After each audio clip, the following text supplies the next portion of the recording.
Hello, my name is Thomas Hillen and I would like to talk to you today about quadratic functions. Many of you know what quadratic functions are, and I've given you a general form here. F of x is ax squared plus bx plus c, where a, b, c are constants. And to make it a quadratic, we need the quadratic term, which is the first term here with the x squared.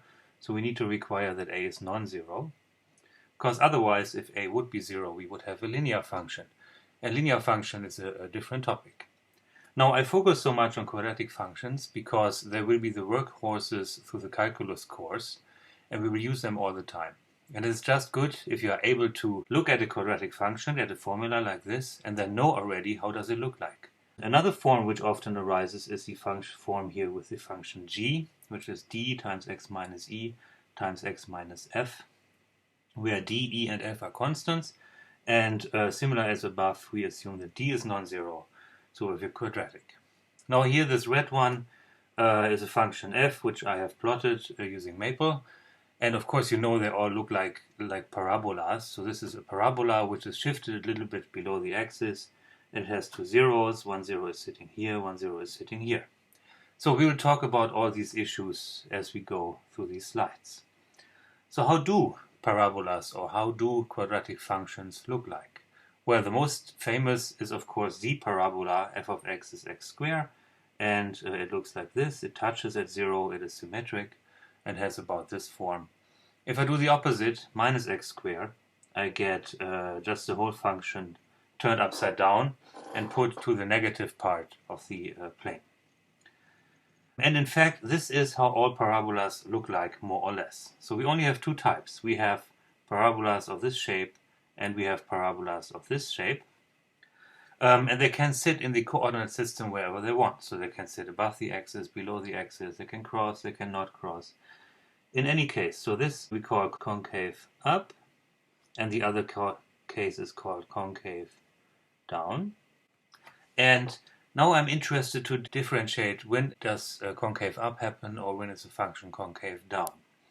And the idea to understand this is the leading order term of the quadratic function. So this is the leading order term, this a times x squared.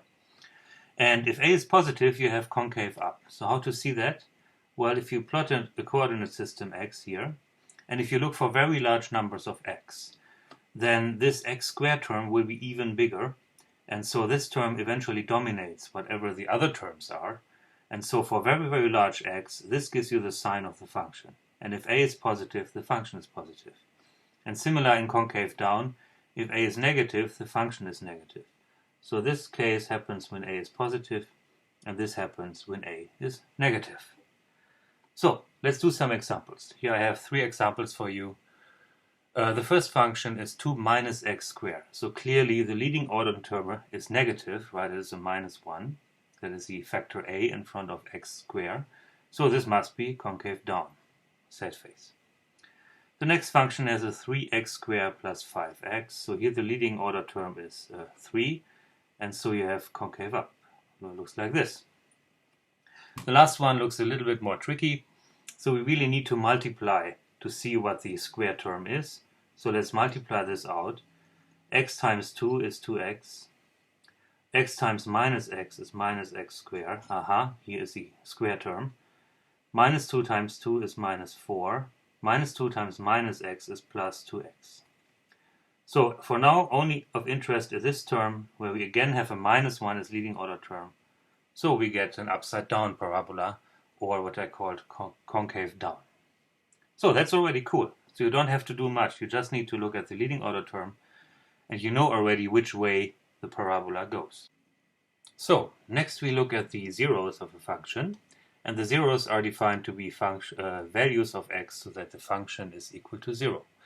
Now a quadratic function can only have 0, 1, or 2 zeros. And to show you 3 typical examples, so it maybe looks like this, or it can look like this, where it just touches and has 1 0, or it crosses the x-axis twice and has 2 zeros. Now in the special case where f has this specific form, dx minus e times x minus f, we see immediately what the zeros are, because, for example here, if you sub in the value e at this location, then you get e minus e, which is 0. So 1, 0 is already given by x is equal to e.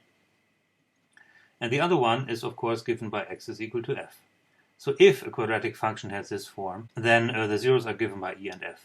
Now I just noticed that I use f twice on the left and on the right. So this is completely impossible. So this should be a capital F to distinguish the zero f and the function f. So I apologize for that.